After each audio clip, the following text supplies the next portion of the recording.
All right, welcome to my morning edition of the Chicago Millionaire Radio Show. I'm your host, Robert Bobby Reed, but I'm here with a legend again. This is part two.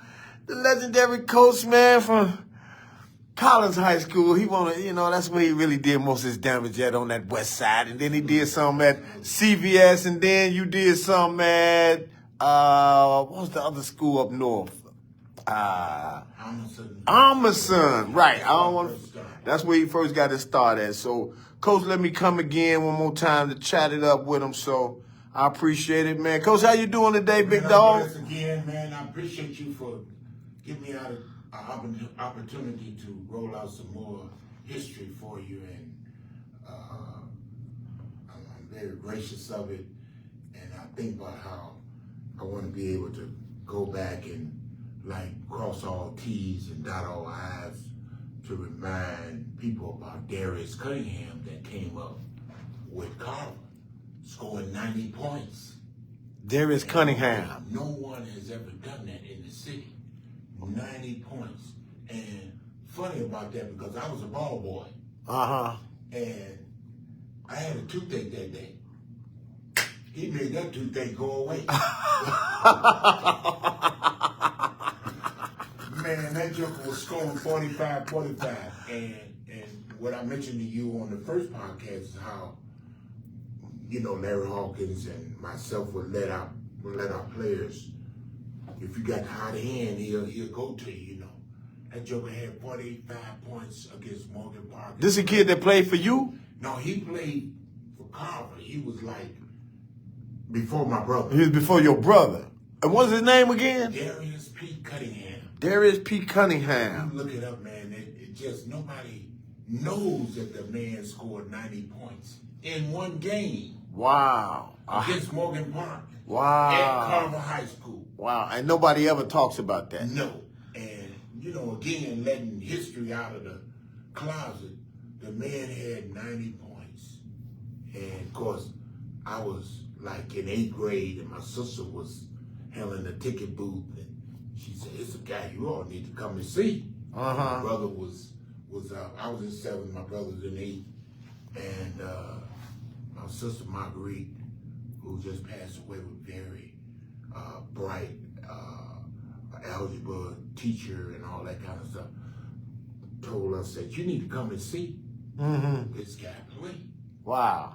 Man, and I mean, he was 5'9", 6 foot.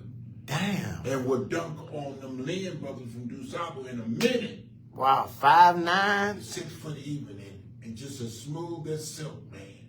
Had the jump shot, he shot it from the side. And boy, you talking about, little history about Darius Cunningham. And then came my brother, then came Terry, then came Tim Hotteray, who, the Joker was, he was patting the pill, but the crossover, the deadly crossover wasn't up yet. It wasn't up yet when you first ran into Tim Hardaway. When I scrimmaged against him, I was at Armisen, okay, Collins, and I scrimmaged against him, and he was shooting a jumper deep. So Tim always had the long range jumper. Yes, sir, and could bank it in. That's what brought to my attention that this athlete is gonna be good. That's what a lot of people said. Tim had that jump. I remember him shooting that knuckleball. It was kind of like a knuckleball. Yeah, it was a knuckleball. It was kind of like a knuckleball. Just like I said, I brought this basketball to show you how sometimes guys they're just athletically inclined. Yep. And it's a development that they got better with. That's right. But my thing was that when I see guys shooting a jump shot, thumb and baby fingers gotta be there. Right. That's right. And that guide hand has gotta be.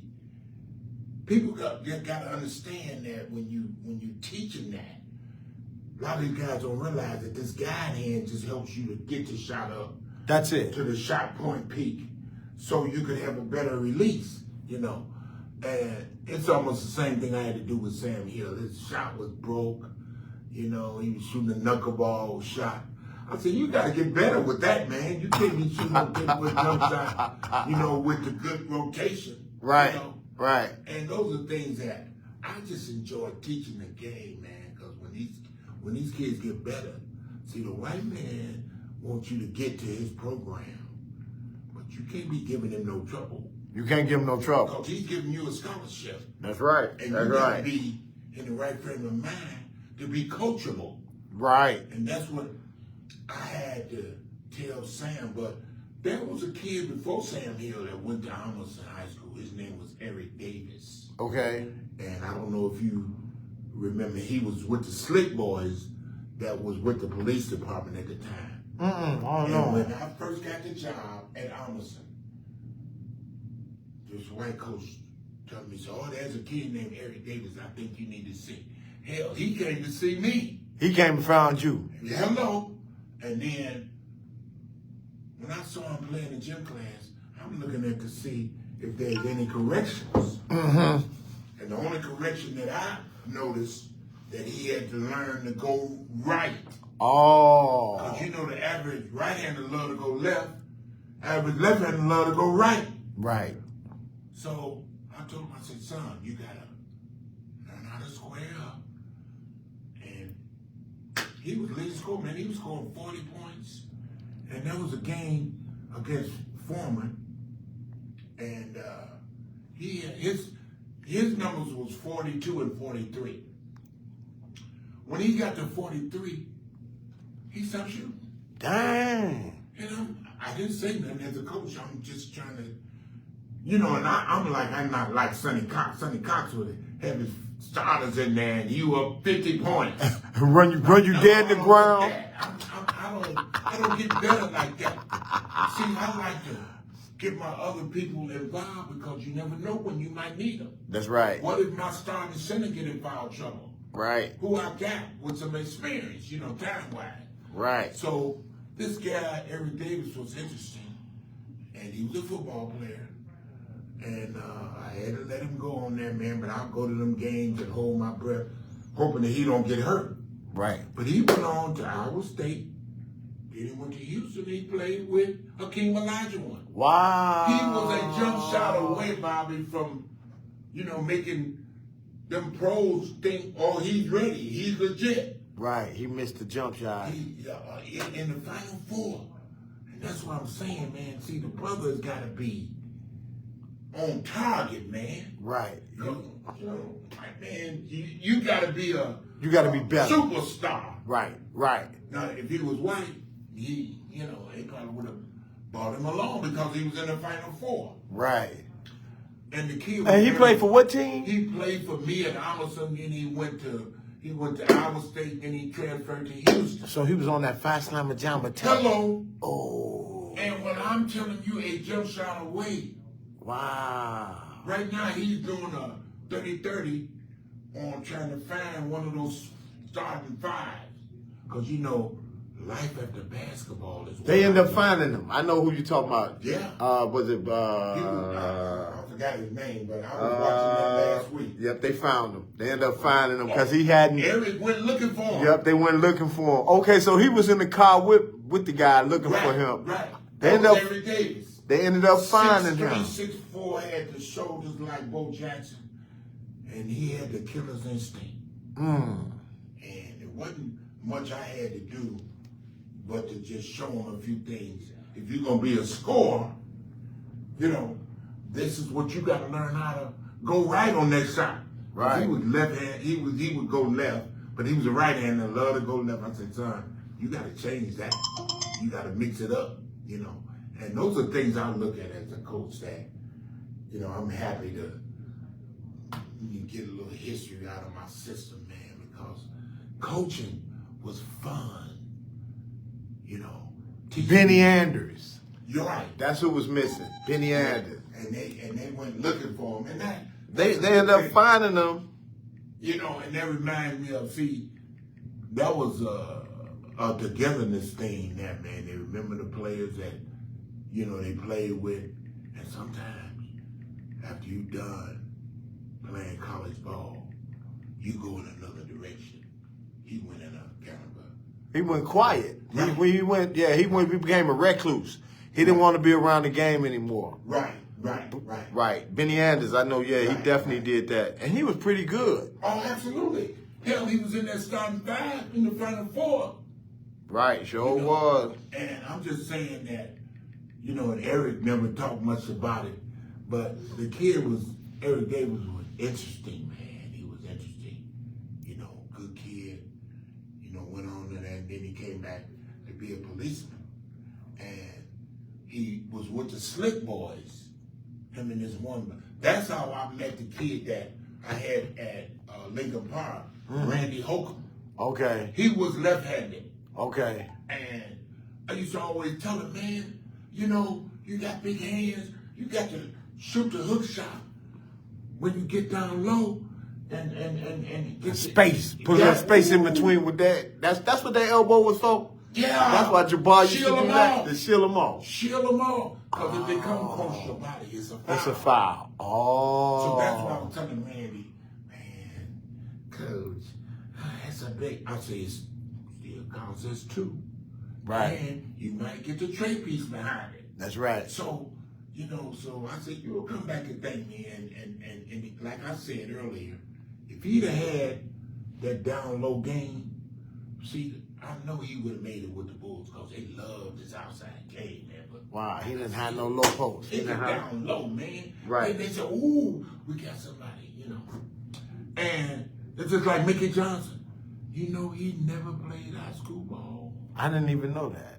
Ooh, he went to Lindblom, Bobby. Right. And see, when I made the All-Star team, went down to New York, we won the big tournament down there. Yeah, let's talk about that. You said you was playing in a big tournament in New York against some of the top players. Man, what they call it, the Rucker? The Ruckers, man. We won that. The Rucker? You won the Rucker? Come on, Bobby. What year was that? That was back in the 70s? Like in the mid-70s. The mid-70s. And I was playing with this team called Pacemakers over at the Pro-Am. Oh. And, man, I would do my jogging in the morning, be ready to play. And we never lost a game in that Pro-Am tournament. Never. At the Rucker. And we had a guy named Hubie Marshall. I call him Sugar Cube. We played in the Continental League together. You call him Sugar Cube? Ooh, he could shoot the jump. And I tried to set a pick for him one time. He said, you don't need no pick. Talk some shit. Talk some little shit. He come across half court, shoot the jumper. And he tell him one guy, Billy Harris, said, I thought I'd wake you up. Oh, he told Billy Harris that? No, he said, because I think you probably was out partying last night. I just want you to get a wake-up call. man, I played my best ball when I got out of college. Because sometimes these coaches... They hold you back. Yes. And like, when I went to New York, I played with Bob Love, Clifford Ray, Glenn Robinson, Al Davis. Damn. Me. Wow. Was a starting five. And don't think, man, I wasn't walking around with no chip on my shoulder. Man, I was not desperate. I was glad to go to New York and play. That's right. Because that's where the big ball be playing, Dr. J and all that. So New York is the Mecca. Is it the Mecca over Chicago? And it probably holds true today because, man, who else would have that Rutgers tournament where all the NBA players will come and play? Outside. Outside. Right. But this year, they had it inside. And the guys would be all in the trees, man, watching the doctor. And, and that's why I can always thank my brother because I had a chance to stand next to them superstars, man. It freaked me out. But the first game, we had to play against Tiny Archibald. Wow. How good was he? I remember that walk. He had that little old pitching walk. So he goes, you must be a Russell. Let me tell you what I'm going to do for you. So I didn't say nothing because, see, I've been on the West Side playing. I've been buying a whole lot of Wolf tickets. And Tiny said, you must be a Russell. He looked at me, looked me up and down, and he goes, let me tell you what I'm going to do for you. So I said, yes, sir. you don't know. I'm gonna do what I can and find out how I can get back with you. Right. And then I found out, Bobby, he didn't feel like wanting to get the ball back. So that was my only chance. Keep him from getting it. Right. Because if he got it, it was on. it'd be Katie by the door. Katie by the door. Yes, sir. Meaning he gonna make something happen, Bobby. And that's what I'm saying. And we won the game. And Bob Lowe was saying, Donnie, this is the way he called me. Do your best. I said, I'm going to try. And as a defensive man, I'm looking for a way that I can stop you. Right.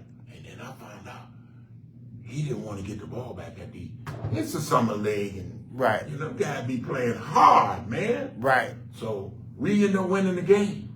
And he came to me after the game. He said, boy, I thought I'd get in your head. It didn't work. I guess that's a Russell regime. You know?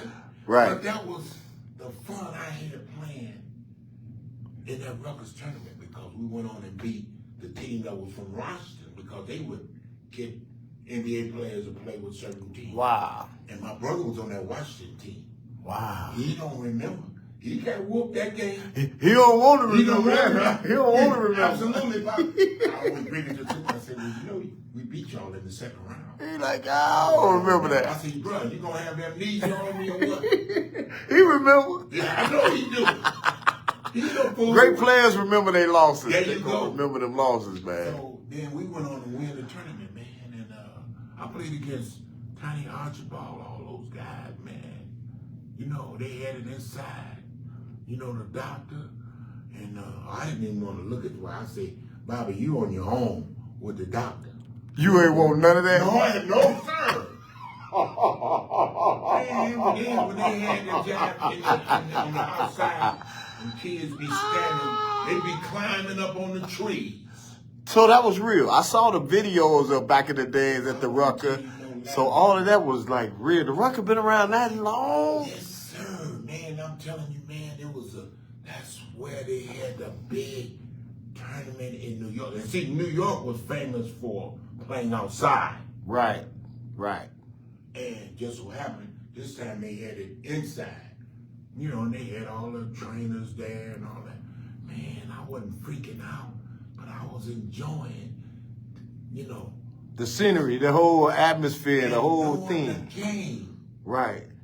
See, I was a defensive man in college, and I had to, you know, in the scout report, the coach would say, well, we got Austin Carr. He was averaging about 40. Damn. And just going to the big scenery at Notre Dame, you know, and just visualizing the scenery, man. You know, I'm going to be guarding Austin Carr. Wow. He ended up going pro, didn't he? With the Cleveland Cavaliers. That's what I thought so, right. And my buddy, Nate Mason, was starting guard. Late stage of the game, man, he must have had about 30 in the first half. Mm-hmm. And, you know, when you're tired, Bobby, you know you're going to hold on. You're going to hold them shorts. That's right.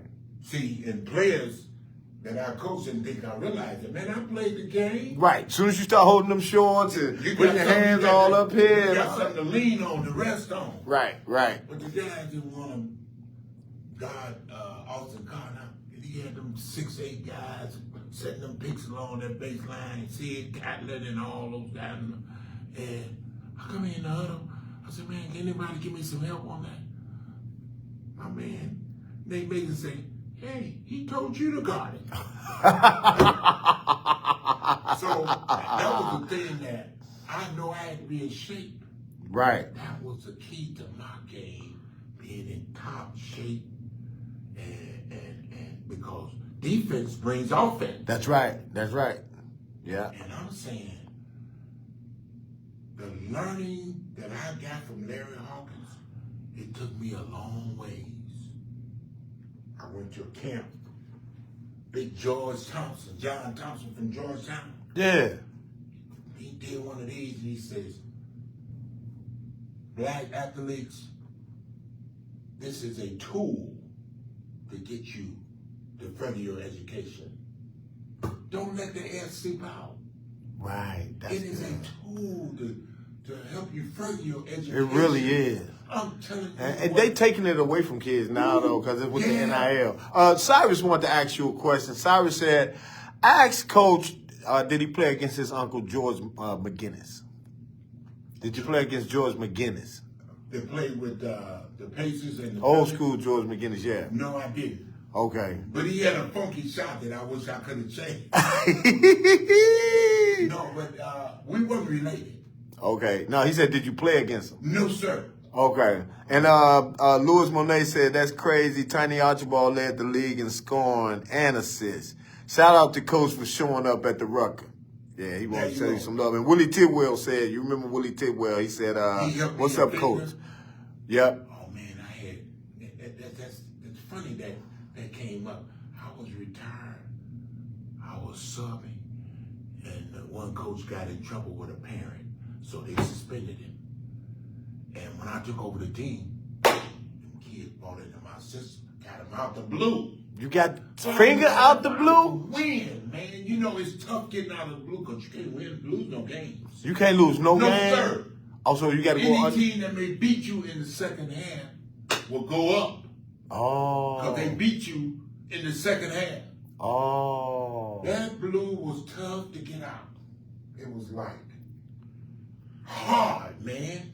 Because the blue had a ton of talent. It was a ton of talent in the blue. You mentioned about the Red West, man. The blue beat the red division team by 20 and 30 points. They did? Oh, it just wasn't enough room for them to get in the red. Oh. The Red West got Kevin Garnett together because he thought he was going to come from Carolina. Them brothers from that west side was getting in that butt. Getting in that ass. Yes, sir. And getting up there blocking his shot. And I never will forget, we playing, that was when I was at Laker Park, and I had this one guy, he was about 6'7". He blocked Kevin Garnett's shot. I didn't say nothing. I said, oh, I hope we be ready for the next one. Kevin, he says, oh, is that what we doing now? That what KG said? Yes, sir. Hey, just, you know, like I said, I didn't like Lincoln Park.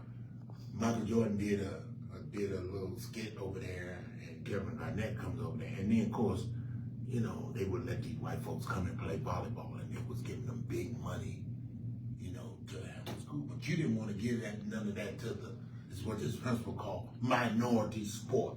Right. They didn't want to get nothing to minority sports. Ooh, that's what made me want to get out of it because, you know, they didn't want those black kids there. You used them. Right. For funding? Yeah, for that. And I may have gotten it wrong the first time, but it was it was attendance part where, you know, they wanted all the students to be in school the first day so they could send that note to the state. To get that money. Every head count. Send you a nice buck. Wow. But Kevin Garnett, see, and then this volleyball group, they fixed the construction of the basket, you know, so that, you know, when they want to play volleyball, you could just swerve it to the side. Right. And then when you want to bring it back to center court, it locks in. Right. So when this boy blocked Kevin Garnett's shot, I looked and I said, son, you could be in a little trouble now. You better make sure you... You got Kevin got that round up. He says, oh, is this what we doing? I didn't want to say nothing. But the boy, he drove to the basket and dunked on the boy. And the whole construction swerved to the side. Damn. I had a history of calling timeouts. I called timeout. I said, son, be on your best behavior now because he's coming at you. He coming. Oh, He said it'll woke him up. You know, so, you know, those are the things I experienced, you know, as a coach. One of your players just chimed in, Robbie A. Hall. He said played for you from 85 to 87, my high school coach, Coach Collins. Right, Robbie Hall. Oh, hold on. No.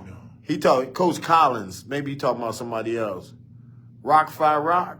Robbie Hall, are you talking about Coach? You know I'm talking about, He played for Simeon, Robbie Hall. Robbie Hall, high school coach Coach Collins.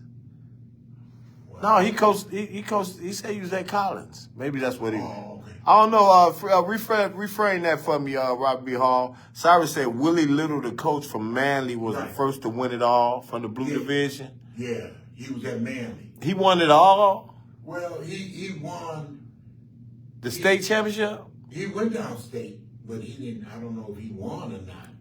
Okay, because Cyrus said he won it all. He had that 6'10" guy, Willie Little, that was able him to get at the circle because they made a deal. You know, I forget that center's name, but you know he was in the Red West with that team. Oh, okay. You know, Manly High School, and that was another team that was right down the street from Collins. We took a bus because I didn't want them kids, you know, mixing with each other. Yeah. Well, not only that, it's just that again, certain areas you couldn't go. Right. Even back then. Hello. And the school, Collin was on Sacramento. Right. And Manny was just maybe 3 blocks away. Let me ask you a question. People gonna ask this question. I'm gonna ask you, what's the difference between playing out south, because you didn't coach both, the kids playing on the west side and the kids playing on the south side? And just be honest. It's funny that you asked that question because Gene Ford, who was on that New York team when I went to New York, I would always ask him, I said, Gene, what make the west side so different? Mm-hmm. It's like, it's grimier, or what is it? Well, he really couldn't tell me. So I remember I asked one of my ball players, you know, because we were going to play a Southside team. Oh, Coach, they chumps. They didn't care about no South. It was personal. Oh, they weak, Coach. It's personal. Yeah. I've been wondering why that rivalry has been like that forever, though. The west side and the south side just cannot. Gene Ford, who played for Western Michigan, you know, I played against him. Mm-hmm. And that joker was tough to guard. You know, I tried to get in his head, and it didn't work. He's from Chicago? Yeah. Okay. We went to Crane. Okay. And he went to Western Michigan. And he was, you know, sort of like leading scorer a lot of times. And he made that trip to New York, you know. Right. And we talk quite a bit now. And I asked him that question about the West Side, you know. And like, the answer he gave me didn't fit well. All I know is when you come over there on the West Side, you're probably worrying about your life. Yeah. Bob Hambrick had a game with Farragut. I remember that game. And Hambrick throwing that hand up, he said, Russ, never again They got to go play a West Side team. They got to fight and they didn't even finish that game. They sure did. And Hambrick tried, because he went 29-0 that year. Yeah. And he was trying to get the ISHA to give him that game because the game wasn't finished. It wasn't finished yet. That's right. They had to fight to get out of there, Bobby. Right. And Hambrick said, you know, he would throw his hand up. He said, never again, Russ, will I challenge or play another West Side. If they gonna play me, it's got to be on neutral side or at my place. You know. Okay, Robbie B. Hall, he said he was at Collins High School with Walter Bonds, Bruce Faulkner. Oh, yeah, he was Mike from New. King. Right, he from King. Yep, that's what he said. Yeah, Randy Brown. Right. Yep. He came over. Yep. And because he told me that he wasn't going to play at King, you had to be a superstar to hook up with Sonny Cox. Yep. Stephen J. Alexander. Coach Russell was one of the greats. Yeah, Alexander. Yeah, he said you one of the greats. But you said you had to be a superstar to play for Cox? Because he was recruiting big time. Big time. How do you guys go about recruiting those guys? Or how do you find those kids? Like, how was he finding those kids? When he retired, all the coaches in the city hated him. From the stuff that he did, he would be up by 30, 40 points. You still got your starters in there, and I'll be watching him. And I said, this is something that I don't want to do. Mm-hmm. You know, if I'm going to don't be mad, get better. That's right. Now, I'm trying to give my bench some time, and I would never do a coach like that. Right. You know. So you say he'd be up 30, 40 points and keep Morgans and Ephraim Winters and all them boys in. Not only that, he would, when I recruited a kid, the one parent told me, she says, well, this other coach, Sonny Cox, said he's going to pay my rent. I said, Miss Brown, hold on a minute. I don't do that. You know, I need to be paying my own bills. You know, I can assure you, your son will know the game, be taught well, and he'll be in the right frame of mind as far as academics. Mm-hmm. I don't do that. Right. You know, so I've lost out because Sonny Cox was big money, man. And, you know, big money though. I mean, they had a kid named Leonard Miles that was coming to Lincoln Park, Bobby. Leonard Miles was the #1 kid in the country. Wow. Where did he get him from? From Chicago?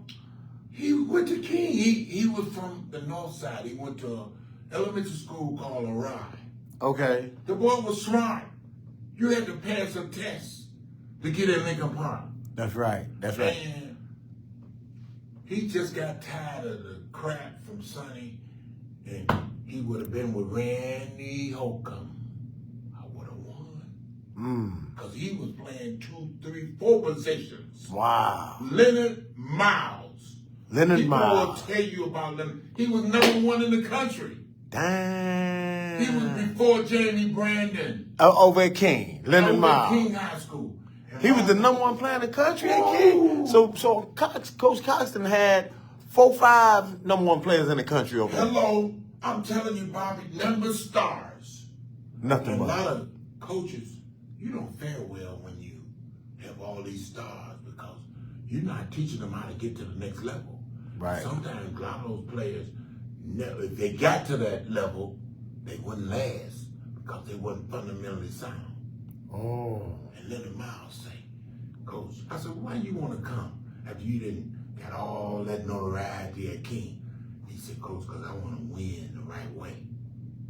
You know, and all I'm saying, teaching you the game, it was very in my repertoire, man. Right, right. Because you can't do nothing but get better. That's right. Kids like Jamie Brandon hooked up with Shaq at LSU. That's right. Yeah. And they moved him to the 2 spot. He wasn't ready. He wasn't ready for He'll that. tell you that to this day.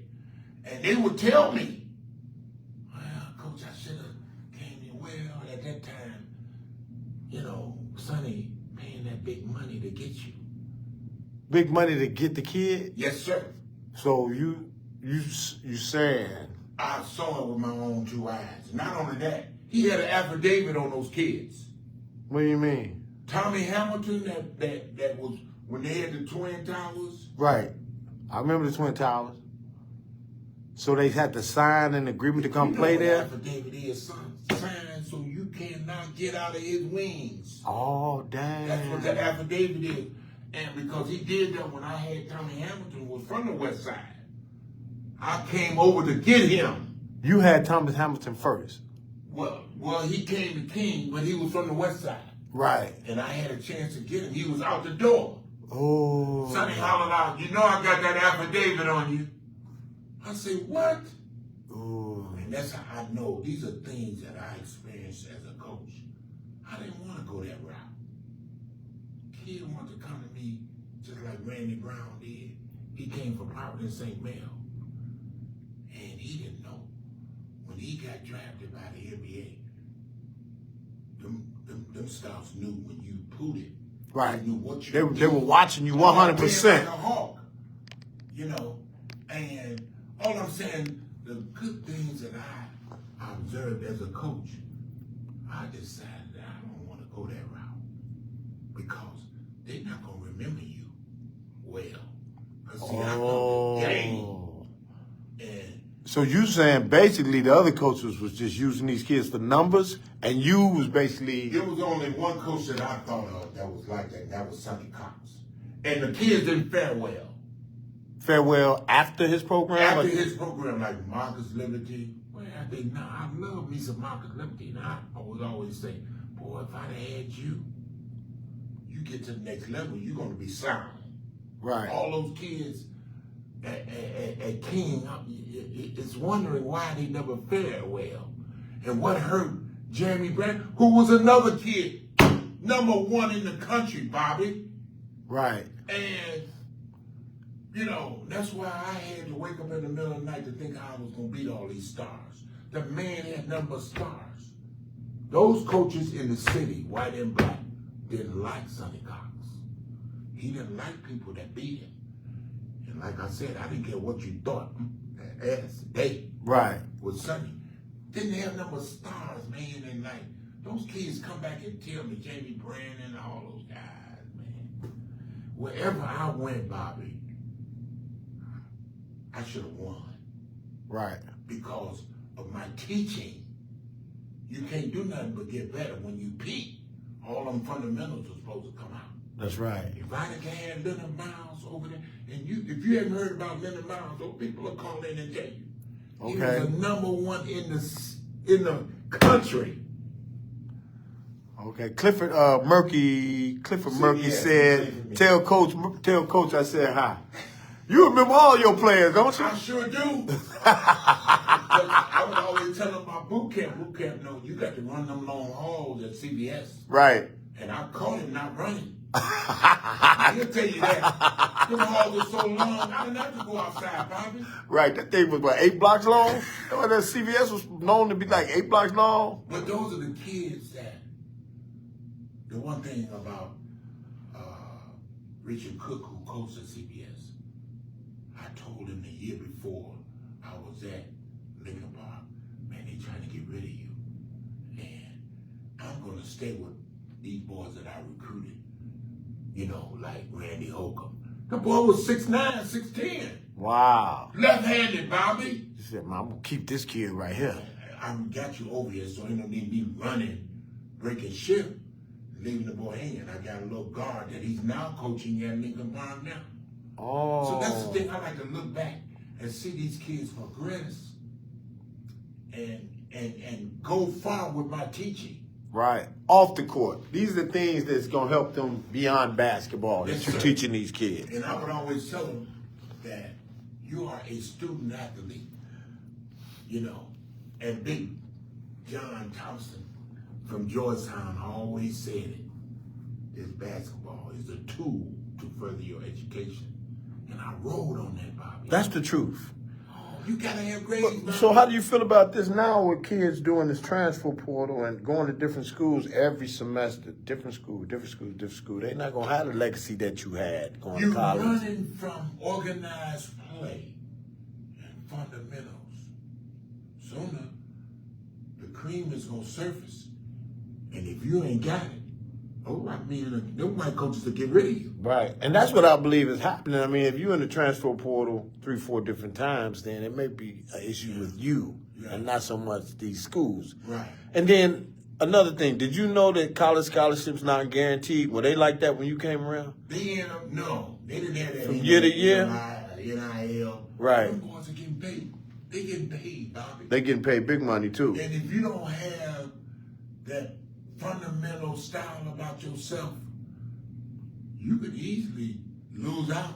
Right. That's what was happening to a lot of these blacks that was going to these Catholic schools. They were on a scholarship. Right. And that's how I was able to get a couple of guys. That's how I was able to get Sam Hill. Because he was going to St. Gregory's. And he said, well, when I asked him, boy, you want to come to Emerson? He don't know if he can get out. So I can get you out. You can get him out of there, right? Well, he told me to have you call him. And I was trying to get him. I sent him the link with but he's Facebook. probably in a meeting now. But I'm just saying, probably now, they're using these black kids for the money. Mm-hmm. And you better be prepared. So let me ask you, so the NIL money coming from the school is coming from sponsors. So the school get a part of that money for the kids? Or? They probably do, but it's going to pay for your scholarship and give you money to, you know, to do what you need to do. it's like a scholarship. It's like a scholarship, but yeah. It's giving you money that you gotta utilize. You gotta maintain. You gotta manage. Yeah, I saw a coach say this. I saw Calipari said most of these kids have never had $250,000. So to be poor and then to get $250, right? Right. And then you blow through the money. You blow it. And then you right back to broke now again. Do you have anything to... Do you have that mental capacity? How do they respond back from that, not coach? only that, are you going to pay your tuition like you're supposed to? Right. You know, so all I'm saying is that was the one thing that I enjoy teaching. I'm an educator and a coach. I teach you about life after basketball. Right. And that's like, could mean managing your money, you know, stuff like that, because you never had that. Right. The one thing about me, I always use these quotes. Don't get mad, get better. I got a friend named Gil Walker. I love that boy. We would play backgammon all night. And he had that aggressive tone of voice. Don't lose to him, because he'll blow you out the water. He gonna ride you all day long? I won the midnight basketball he had. You said you couldn't deal with him if you go book one night? No, I had to get away from him and think how I'm going to handle him. But what I love about my friend Gil Walker, he was the first one to start that midnight basketball in the city. I won that, Bobby. Wow. I had 12 guys. They bought into my system, and they would say, Coach, Gregory won't be here tonight. I said, why? He got caught in a crossfire. They would tell me everything. That's what I loved about, you know, coaching. Because if they love you and believe in you, they're going to tell you what's happening. That's right. Kids ain't going to lie now. Oh, man. And I love those kids. I won with them because they were buying into the system. These were 12 and 1 o'clock games. Right. I remember. And at night. Hello. Yeah. And one thing I love about Gil Walker, I would have never met Michael Jordan if it wasn't for Gil Walker. Okay. Because the Chicago Bulls sponsored, they was having a draft and they was sponsoring the certain teams. And Doug Collin said, we want to sponsor Gil and Coach Don Russell's team. And we were doing 2 a day. We won that. Wow. When they had those guys were paying $1,000 to get in this fantasy camp is what they call it. Dang. Gil Walker and they let Gil Walker and I get on the same team. We won that. So you've been winning everywhere you go, Coach Russell. It's better than going downstate because I'm sending a message to these young athletes. Have your fundamentals together. Have your mind together, because one day you're going to be on your own. Yeah. And you got to be doing some thinking. Right. And that road to recovery. That road to recovery after basketball brings us such a level of depression. What do you tell your kids for after that, though? Like, we having all this success, guys, but there's going to be a time when this ball stop bouncing. That's why you got to get that degree. You got to get that degree. So and people blow it off like it's not important, though, Coach Russell. That education, that certification leads you to the next level. Now you're out in the real world. Now you gotta use the big head instead of the little head, you know, and have your mind together, because you're dealing with life now. Life have different categories, man. Right. And see, those guys, when you never had nothing, and now you get $250,000. You go crazy. And that's what they said to these kids. They don't know how to manage the money, man. I mean, most adults wouldn't even know how to manage that. Well, see, that's where, as a teacher first, an educator second, you know, and a coach, I teach these young kids that. Because life after basketball comes quick. Where you lose out. Yeah. You know, Larry Hawkins, who was my high school coach, said Sonny Boy is what he called us. That old Army regime, Sonny Boy. Disciplinarian coach. Right. Don't let the little head do the thinking for the big head. That's right. because, you know, if you haven't been listening to your upbringings like your mother, see, that's what I was in high school. Mother, father, disciplinarian, coach, you name it, I was that. I see one of your players said that he said Coach Robbie Hall. He said he didn't let you didn't let them touch the rock in practice for first couple of months or something, a couple of weeks, something like that. No, because we went into. Sounds like you're referring to a discipline tactic where a coach, likely Robbie Hall, That's when we had the, you know, like the start of the season in September. You know, I had what we call boot camp, meaning that we're gonna hit the study table. You know, we're gonna get you right academically. We're going to get you right academically. Right. And plus, we're gonna work on the weights. Right. So you're gonna get the physicality there too. And I'll never forget what we talked about. The hardest thing is being the coach of a son. His father's a principal. Right. This boy come from King High School, Robbie. He was about 6'5", 6'6". And he'll tell you, he was a slow learner. Right. Man, you gotta get physical and you gotta get your footwork done. Right. He'll tell you that.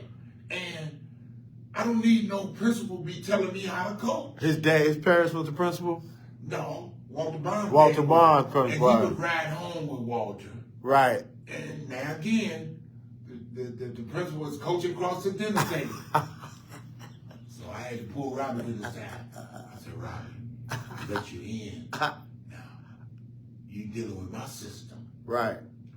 Now, and I tried to, he come from King, and I tried to put him in against a team that he left, King High School. He did well. He did well. But it's under my time. Right. You know, I'm trying to bring you along slow so you would have longevity in your playing. Right. Right. Playing organized play, you know. And he was about 6'6", and I loved his attitude, but now you coming to me and I'm telling you what I need you to do, and then you go into the principal. I'm the coach. Is what you forget. All that news is gonna come back to me.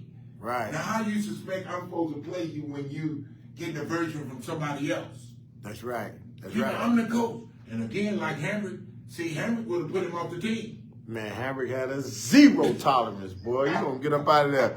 Hey, Robbie Hall said if it wasn't for Clarence C. Notree, he would have never met you. Right. My man Tree, best thing that happened to me, also a big part of my development as a big man. Right. And not only that, Notree, I tried to recruit his son, Brian. Brian. Notree, that went to Simeon. Yeah, Brian, that's my man. Notree Good guy. Clarence Notree.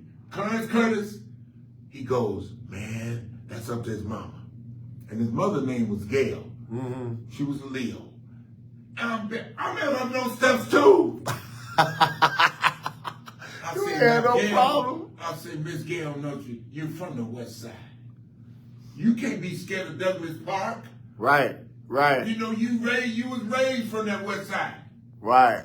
Oh, well, I said, you gonna pick Henrik over me? And I teased Notree to the face about Brian, because Brian, I saw him when Notree was bringing him to the gym. And that boy grew and going left like his dad all the time. He loved to go left and score right. Yeah. Oh. But see, he would go away from that right side Right. and get to that left side. Maybe that might be the strongest part of the zone. Right, I right. don't get nothing off like that. You know? So yeah, like Notree would keep me up to some players, Clarence Curtis, what I call him. And because he was working this school over there by King. The playground center is what they call it. And he would tell me about players. You know what they call me at over there at Almonson? What they call you? The Pirate. Why they call you that? The Pirate had that patch over his eye. Uh-huh. He go after his people. Dang. Because I go after a kid that tell me to come see him play, and I like what I see. And I think he can fit into my system. You bringing him straight over. And it wasn't no problem with Bobby. I mean, Brother Hall. He was good. He was a good student. But you gotta forget. Don't forget I'm the coach. That's right. Right. And then you say if what's his name? Dad was the principal. It was always a conflict of interest there. Yeah. Being a principal, playing for a principal. I had to wait Walter. And I said, and you know Walter Bond, what I taught him, as Lord is my witness, Walter Bond was the 6th man of the year at Minnesota. Wow. Why? Because learning to bring the ball up the floor as a forward. And that's what I had him do.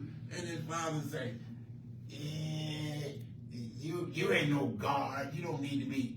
I said, Walter, I need you to learn to handle that ball, bringing it up the floor. One day you'll come back and thank me. He became the best 6th man at Minnesota. Who is Willie Bond? His dad, Walter's dad. Okay. Who was the principal. And here it is. And like I said, bless his heart, he's dead and gone. But I'm the coach. I built that pyramid before you got there. Right. Please don't undermine me and do me.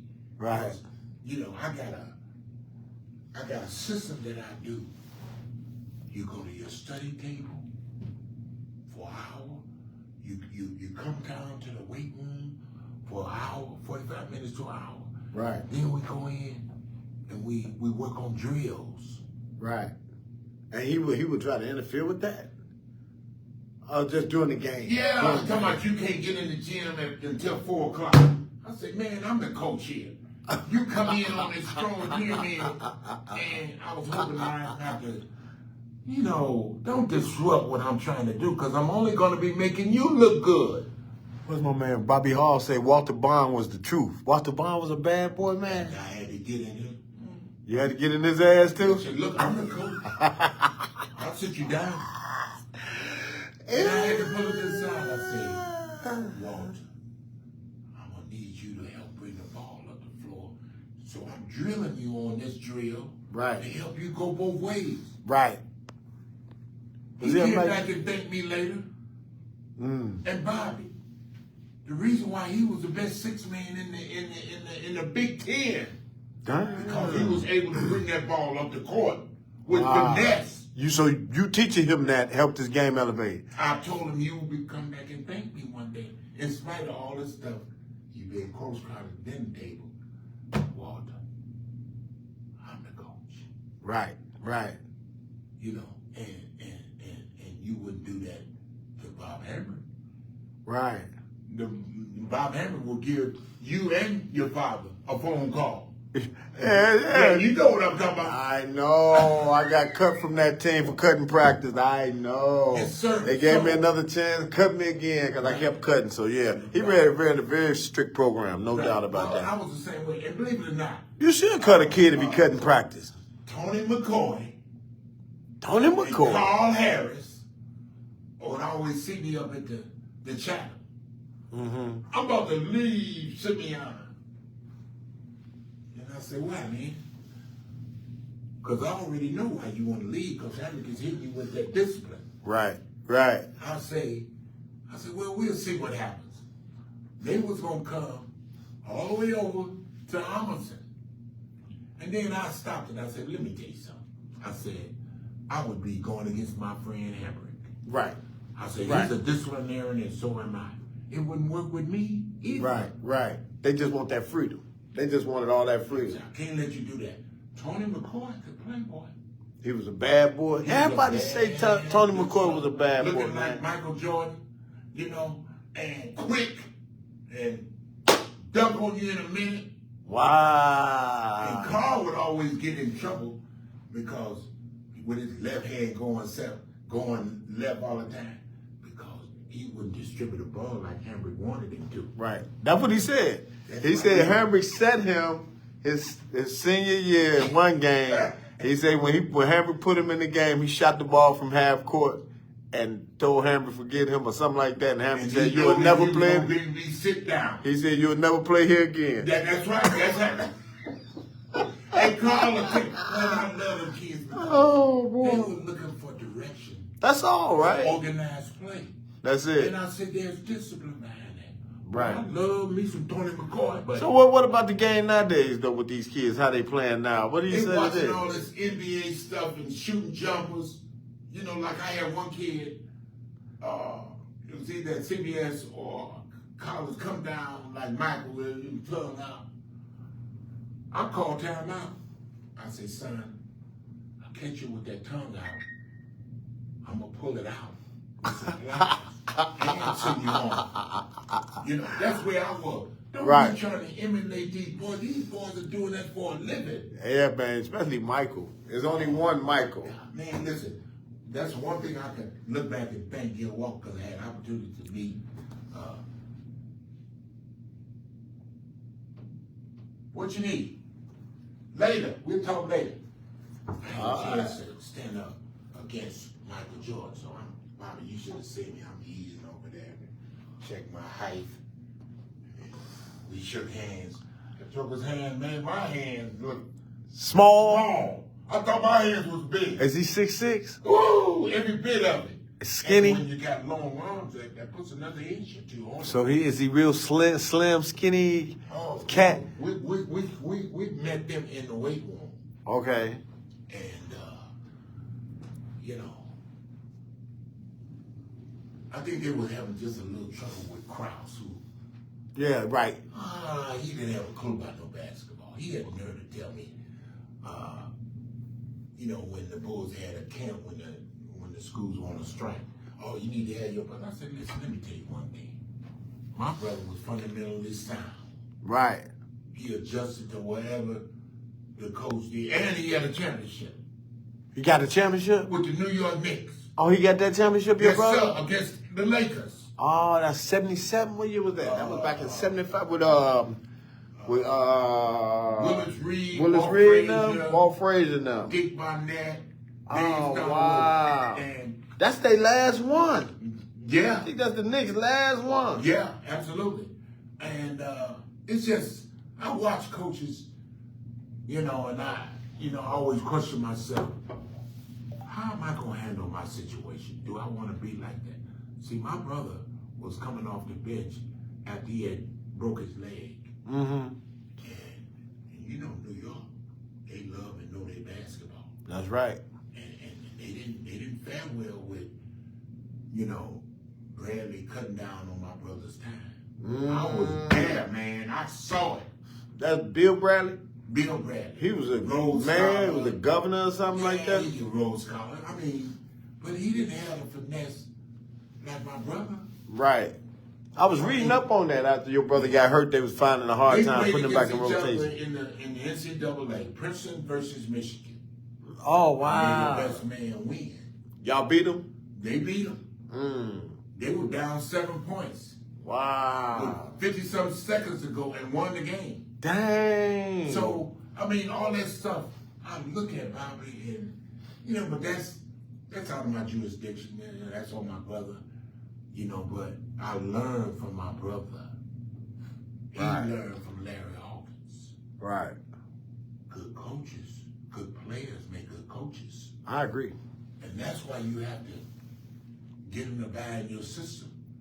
And when they get better toward the end, that's when you need them. Mm-hmm. Mm-hmm. You know, and I tell you, man, growing up and being in that coaching, I saw Doc Rivers, Isaiah Thomas, and them playing that Proviso West tournament. So that was everybody. Everybody came through there. Man, when you say I saw that, Eric Gordon come through there and did they? I think he played against DePaul Prep and they scored like 50-some points on them. that's why they call it the prestigious. Right. That's And man, that you tell me tournament was how prestigious. good I felt winning that because they turned me down 2 years before that. Mm. And see, it was about money All about that money. and using our kids to draw the crowd. And like when I had the Sam Hill kid in senior year, you know, now they want me to get in that tournament. And I said, oh, no, because you threw me out. Now, you begging me. I said, see, because they looking at sometimes, they be reading all that information. Yeah, they do. And they want this drawing card, man. You know? Yeah. So, but like I said, Bobby, man, I don't want to tell you everything, man, because it's like, I want the people to get to some of this information from the book. Right. Okay. Well, we'll keep it light then. We had Robbie Hall say you coach his teammate, Randy Brown. Talk about Randy Brown. Bobby. Talk about Randy Brown. Rodney asked that question. Robbie A. Hall said, Randy yeah. Brown, like, Yeah. the kids came to me and they said, there's this guy named Randy Brown who's at Providence St. Mel, wants to come to Collins. And there wasn't no problem because he kind of lived in the area. Right. He was right there in the project, right? Man, when I saw that brother, man, he had long arms. He was quick like a cat. And the boy could play. But I'm trying to make, well, he was good. I had to work him on going right. Okay. But he was quick. Yeah, he was quick as greased lightning, man. And there was a song he always sang on the bus. Fly like me. Fly like. And I'm saying, what is he talking about? Then you would see when he played the game, the boy could jump. He'll dunk on you in a minute. Wow. And the only little thing I don't like about my player I spent quality time with, you got better and you forgot where you came from. Okay, talk about that. Talk about that. I remember you mentioning that early on. Randy Brown let you down because once he went pro, he didn't come back to the school? He forgot where he learned the game from. Oh. That's what hurt me. Oh. Boy, I used to give you money. Coach, I ain't got no money to go to those guys. Man, here's $5, man. Don't you ever forget that. Right. And see, Randy was coachable, but don't get too high for your shoulders, man. So when he went pro, He forgot all about it. And I had to tell him, I said, man, you don't have to give me no ticket. I got the best seat in the house. Don't be mad, coach, get better. And I used a little psych on him. I said, I got the best seat in the house. You know, I watch games on TV. that's right. You That's know? right. And I always thought, don't forget where you come from, man. I'm the same guy that took you under my wings, taught you the game. So he played for you at Collins and got a scholarship out of there? He went to Houston first. Mm-hmm. They changed coaches. He got the scholarship playing for you to go to Houston. There you go. Okay. And when he was coming home all the time, I said, boy, don't let me see you up here. He'll tell you this. Don't let me see you up here. Get your butt in school. Mm. Then he later went on to New Mexico State. Right. And that's where the scouts noticed him. Mm. Because he was drafted by Sacramento. Oh, wow.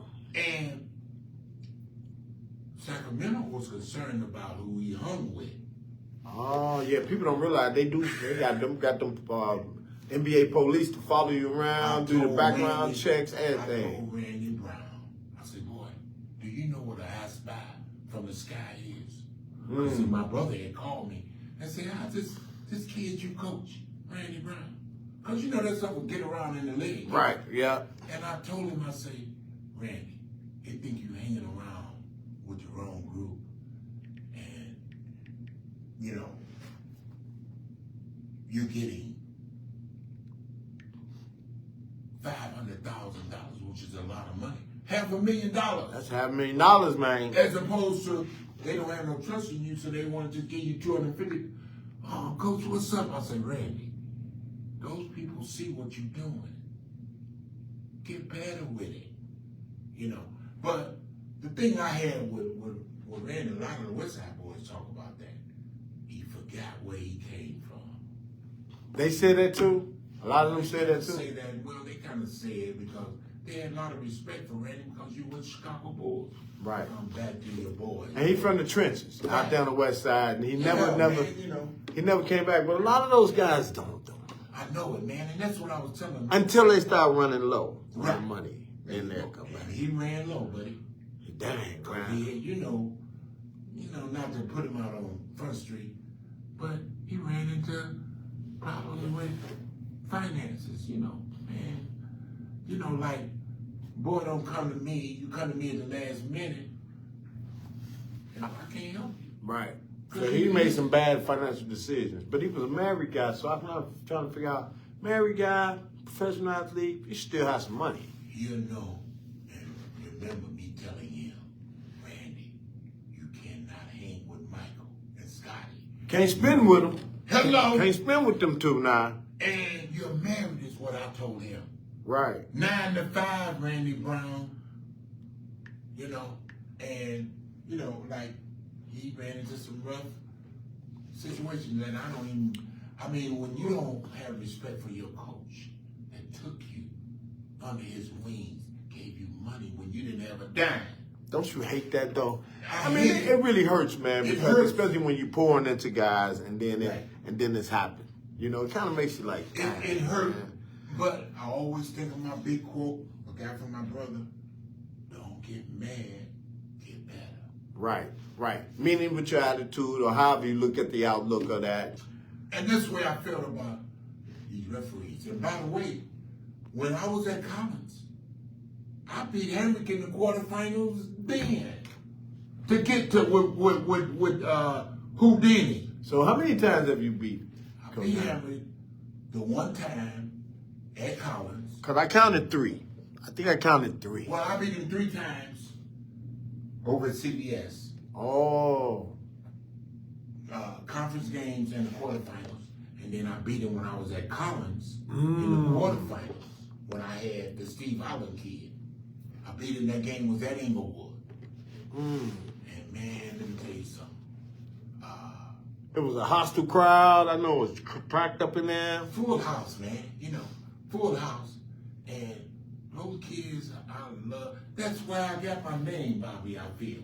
Mm-hmm. I was beginning to get on the board at Amerson. Right. Because, see, like I ran amok on that north side.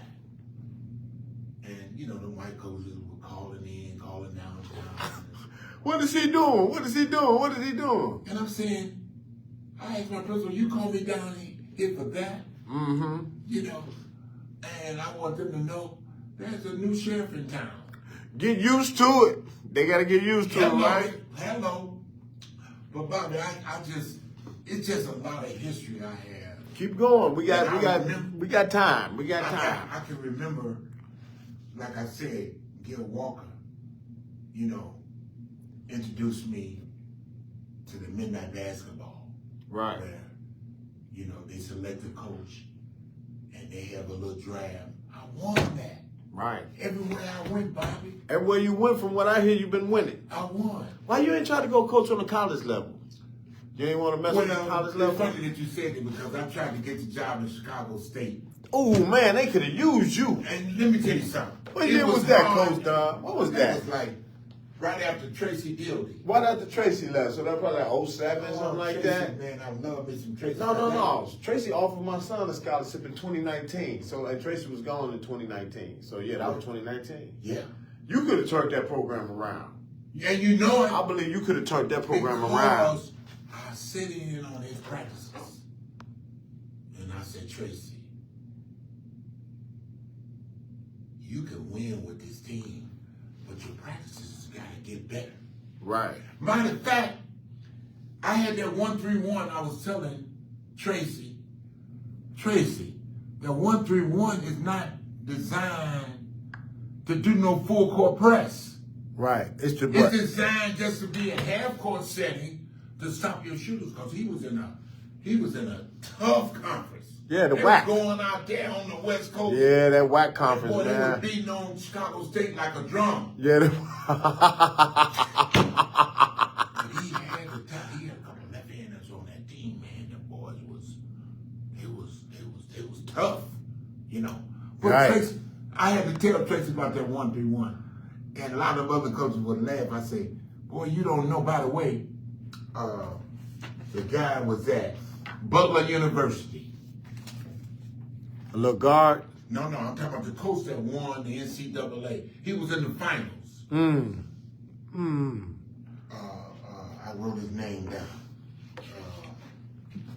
He was Butler University. Brad Stevens. Brad Stevens, okay. Right. Got to the championship with that 1-3-1. And, of course, after he did that, he went on to Boston and coached. Okay. You know, for a couple of years. But I'm just telling people that 1-3-1 is, you know what I call it? A 1-3-1 with a half and half. Cox didn't have a clue because I manned the ball and the other people were set back in the zone. Right. And my old coach, Larry Hawkinson, would say, you find out what a team is doing when you get the other guard the ball and you go through. If the man if he follows you, you're man. Right. If he stay home, it's a zone. That's right. You know, so, a lot of these people didn't know what you was doing. See, because I manned the ball and then the other people set back into the zone. But, that was my coaching style, Bobby. And like I said, man, I saw a lot of kids excel in the game. Big John Thompson says, use that basketball as a tool to further your education, scholastically as well as athletically. And I ran with that info because, it holds true today. To this day, these kids, you ride in on that NIL or that LLI. NIL, right? You better have some sense on that. It's hard though, because we dealing with a generation of uneducated. Easy come, parents. easy go. That's right. If they see you ain't doing it right, they'll take that away from you. Yeah. Floyd Glover said, Coach. And that's what everybody's so mad. All right, here we go. We back with Coach Don Russell, y'all. Sorry about that. They said the phone got hot, and if it get hot again, I just go live off the next one. So yeah, we was back. We was just talking about Randy Brown, and Coach was just expressing his concerns and how much he loved Randy Brown, but he kind of wished Randy Brown would have came back when he was at the height of his career to pay it forward to the kids and to the school and to his whole coach. What do you say to these kids, these players that going pro, man, and kind of forget, man? It seems like they kind of forget. But then once things get tough, they usually come back around. Yeah. Well, I tell them, don't forget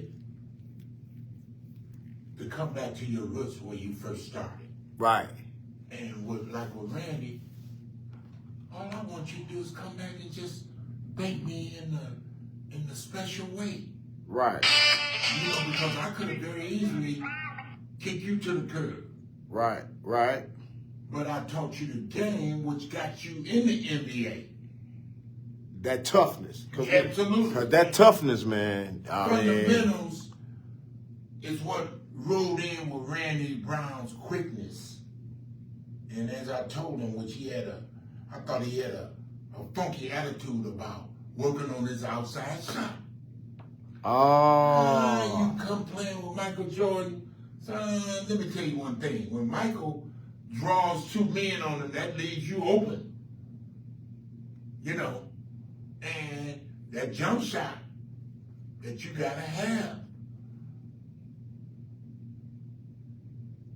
It was interesting, man, Yeah, I don't know. Did he ever? I don't know. Did Randy Brown ever develop that jump shot though when he was in the NBA? No, because when you was getting open and going to the basket, every now and then he'll shoot it. But I want you to be a accurate, pure shooter. Right. Right. So you gotta work on squaring up. Right. Right. And if you're going right, all you need is that left foot to square up. That's what Michael was. Whatever move he made, the shake and bake and the dips and do, in the final analysis, you gotta be squared up to the basket. Else, it ain't going in. And I'm just saying the fundamentals carry people, these athletes a long ways. You look at Doc Rivers and Isaiah, them guys could play, man. What do you say? I'm going to ask you this question. I probably asked you this before, but people always comparing these guys. And I just seen a post from a guy on here talking about most people are haters. Well, people always saying somebody a hater because if you don't like what they like, you're a hater. Right. But they saying LeBron over Michael Jordan. And let me tell you something. I'm glad you asked that question. And the only person that don't struggle with that is Charles Barkley. He'll Right. tell you the truth. Right, right. And I feel the same way. You're in a different time. And a lot of them, you can go by. Michael Jordan, 6 rings. Uh-huh. But man, and not only that, LeBron could play 1, 2, and 3. Maybe Michael could do the same thing. But you in a different time zone. Right, right. You know, and I'm just saying, don't go there. The man is a GOAT. When LeBron finished, then you might want to try to comparison. Right. But still, how are you going to compare somebody like Michael Jordan or LeBron to Michael Jordan? Now, I thought that LeBron followed Michael Jordan. You wearing his jersey. Right. Yeah. You do the same thing he's doing. Right. Right. You love you some Michael Jordan because that's who you emulated. That's who you emulated. Right. Don't put that man in the middle of that crossfire. Right. Yeah. The Yeah. GOAT says a whole lot. Right. Don't mess it up with all that. That's sometimes the white folks start a lot of that crap. Don't do that. Don't do that. Let Mike be who he is, and then let LeBron go do what he gonna There do. you go. You can't Don't compare. split hairs. You can't compare. The only difference I see, LeBron is 6'9". I don't see no body fat on him. Just remember somebody coming in at 1 o'clock. Okay. What time is it? We got 15 minutes. Okay. Yeah. Thank you. That's perfect. Yeah, just maybe a few minutes before, because Type will. Okay, we got Okay, cool. 12:30. Okay, thank you. Thank you. And that was the thing about Michael Jordan and LeBron. I never got too close to LeBron James. Mm-hmm. I come out of high school, and the word was out on him when he came to Chicago to play that public league thing. Oh man, blessed man, 6'9", Skill. and that one block shot that he did against Andre Iguodala. it was off a dribble step. Mm-hmm. See, that's how I put fundamental, and that's how I started the kids off with shooting the layup. It goes dribble step. If you start with the right, you end up on the left. That's right. That time and he blocked that shot, it was off a dribble step. He timed him just right. Yeah. Iguodala didn't know what He happened didn't know what happened. until afterwards. he like- until he was. He thought that went in. Hello. He didn't know what happened. Wow. He just came like a hawk Yeah. and timed it just right. Yeah. You know, and I'm just saying, that's the goodness I have out of coaching, because I could sit back, don't try to compare LeBron with Michael Jordan. Right. Be anything, but don't be ridiculous. Right. That don't make no sense. I mean, it could be a question, but don't put that pressure on yourself. To try to figure that out. Michael ain't saying nothing about it. Michael ain't said Because nothing he ain't about worried it. about things, because he know the people know who the GOAT is. Right. LeBron need to just Play it out, Play finish it out. playing, and wait for his playing days wait to for be his over. time. Yep. And then let his name enter the debate. Don't bring all that horse manure, as my high school coach would say. Larry Hawkins would say, if you ain't in my practice 6 or 7 days out of the week, then don't be hindsighting me. In other words, don't be telling me how to run my program.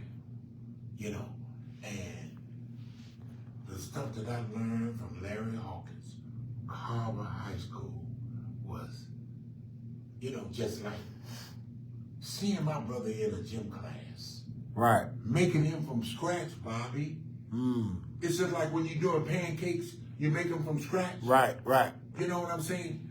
And he started teaching my brother it was George Mikan rule. Right. And I call it the Larry Hawkins move because I thought he was crazy. Right. He's going from side to side. Right. With the hook. There you go. Left hook, right hook, left hook, right hook. That's why I made well with Sam Hill. We got another one here. Somebody said that they want to ask you a question. Which is better, Christian tournaments, Proviso West tournament, or the Big Dipper? Well, it depends on where you're going with this team. Okay. Okay. For me, I was kind of reluctant in getting into that Proviso West tournament because I didn't want a lot of people to see what I had. Oh, you trying to sneak up on the city? West, I wouldn't dare play no Blue West teams in my conference. It's too much of a stress point. And it's almost like playing a team 3 times in 1 year. Right.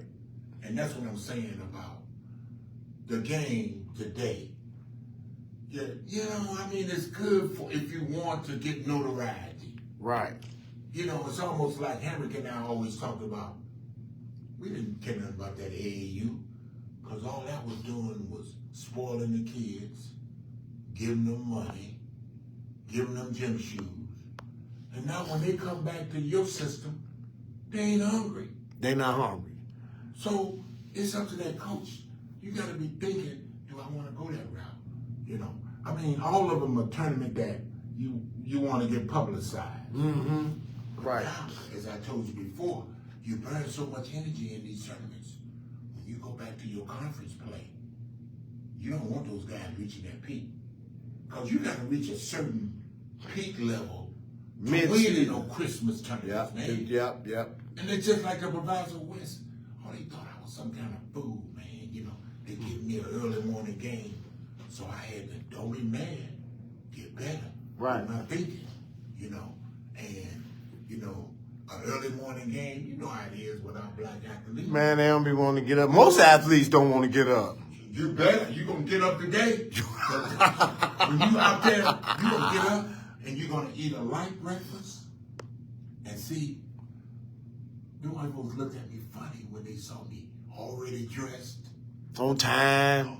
And like, Goose hey, is a goose. what you doing up this? And that's what I'm saying, man. See, I love to put myself through a test with the white man.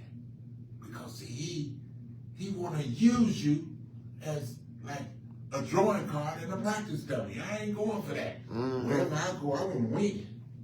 And I'm going to prepare myself for it. I remember you mentioning Coach wanted you to send some film of your team. I was shocked that he even You were called me. like, what the hell you talking about? What I was thinking of him the other day from Nutria, and come calling me, wanting me to. I mean, what kind of respect do you have for me? Now, I know you're watching me Right. throughout the tournament. Right. You know. You and want me to send you some and you film. want to run a test, but he failed the test. You know, and all I'm saying is the joy and the hurting that I took all these people hindsight me, like the principal at the school, embarrassing me in front of those white folks. Right. Now, when I win the game, them white folks looking at him like he crazy. Like, Well, yeah, you don't know. go to him and tell him that nice name, coach. Because remember, I'm a representative of your school. That's right. That's right. That's the thing that hurt me. You know, and then I had Bo Ellis on my staff. Wow. He didn't want Bo Ellis on my staff. Oh, And I wow. had to tell him, I said, I'm the coach here. And Dang. if you want to fire me, do that. Because, you know, I can't have you telling me what to do. Wow.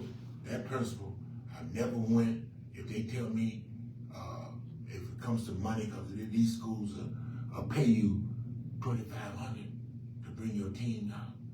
And, you know, I fed those kids. Right. You play, and them boys can eat some food now. Come on now. Young boys, when you young, 3 meals a day. man, they got to What eat. I kept a receipt for every little penny, which they taking the pennies off the market now. Right. They finna take the pennies off the The market. penny, I found out the penny, getting the penny is more than having it. Yeah. And they took it off the market. But like I said, Bob, man, it was just a blessing being able to educate our young student athletes. And it hurt when some of them don't come back. Out of all the ones I coached, only 2 people didn't come back. Randy Brown was one of them. You know, and all I wanted to do is teach you the game of basketball. What do you say if he see this? It don't matter. Okay. Because he know I'm telling the truth. Right. Because I love me some Randy Brown. Right. And you know, he don't know. Sometimes I have to be careful. If I'm giving you money, I don't want those other guys to be getting no attitude and start thinking that, oh, you're giving Randy. No. Right.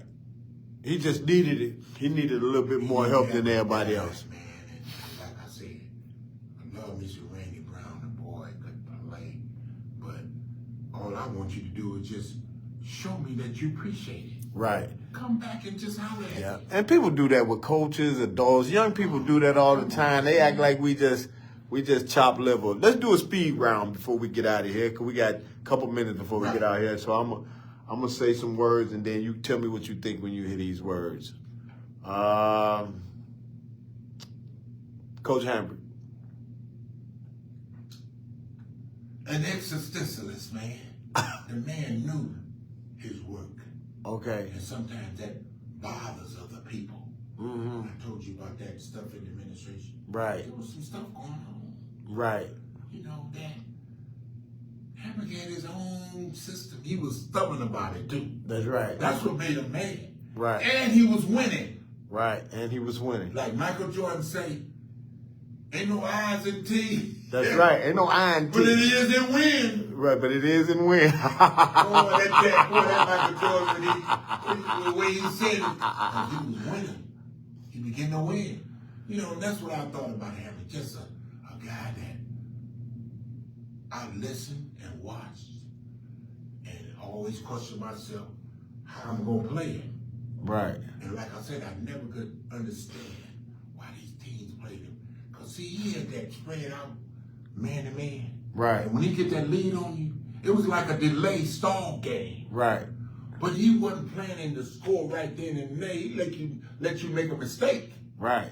And he'll kill you with layups and stuff. Right. Right. You know, and that's what, and I said, I don't understand why these coaches be playing this. When I get in a man, or when I come with a man on him, I'm going to have a lead where I'm going to introduce my kids on, you know, playing a good team, man to man, you know. Right. Okay, come on. We got to keep going because we're winding down. Okay, Coach Cox. He was a good coach. He was a good coach. But the way I call it a thief in the night, because he stole players with the money, and that was too soon to throw that kind of stuff on you. You got to learn the game. Right. And like, big difference from him and Frank Lolito, who was at Westinghouse. He put us in a cold room like this and had a sign on the wall, you got to bring your ass to kick ass. Right. Oh, I didn't get mad. Mm-hmm. I took that to heart. Right. And learned from it. Meaning, you got to be prepared. Because that's the thing they did on the West Side. Right. They used all them accolades and psych. To get you pumped up to go against your opponent? Yeah, man. And that's how they did at Crane. They would have them coaches walk past me and distract me because they know I be like this. And I'm thinking. Right. You know. And I just want to get the record straight with these referees. Ruben Norris hurt me so hard, so bad. You know, when I say why me, what did I do? Right. So you could never win a game with him coach, with him referee. Or Paul Mosley. Him or Paul Mosley. Anytime Paul Mosley or Ruben Norris referee games, you couldn't get one of those games. And the thing I learned, my high school coach says, put a whistle in your mouth and see what it's like. And I did it. And that's why I can always go back and appreciate those referees. Because I know when you're doing a good job, you know. And all I'm saying is that putting a whistle in my mouth, I said, my Lord, you know, you have to come ready to ref. just like your kids have to come ready to play. Right. And when I know when a referee is BSing. Right. Not only that, he was on my game when I had Randy Brown and Walter Bond. He called 3 quick fouls on Randy Brown. And of course, Randy was so quick, you're not seeing the game. Right. You know, and all I'm saying is like, I love these referees because I told Jesse Knight, don't ever tell no referee that I don't like it because I'm trying to study them and appreciate them. But you felt it was something there with those two in particular with you. Oh, man, it just, you know, getting to the Final Four. Robbie Hall said those two had it out for you. Well, I wonder why. I never did nothing to them but coach. Yeah. And have fun and teach my players. Yeah, Robbie Hall said they had it out for you. And he said that was the best time he had in high school, winning the Proviso West Christmas tournament. Oh, yeah. With Bo Ellison and you guys. Yeah, and I'm telling you, man, like Michael said, there's no eyes in team, but it is in winning. And winning opens the door, like for your kids, if they get downstate, more scouts get an opportunity to like this kid, wondering if this kid will fit into my program. That's right. I'm gonna say this about a referee and he passed away years ago, Hank Clark. Mm-hmm. He was on a game when I had the Sam Hill kid. I had a 6'6" guy that was like the Incredible Hulk. When he turned green, It was on. it was on. And Sam Hill shot the hook shot from the left side. And Bobby, this guy came from the weak side. He jumped clear over this guy To block it?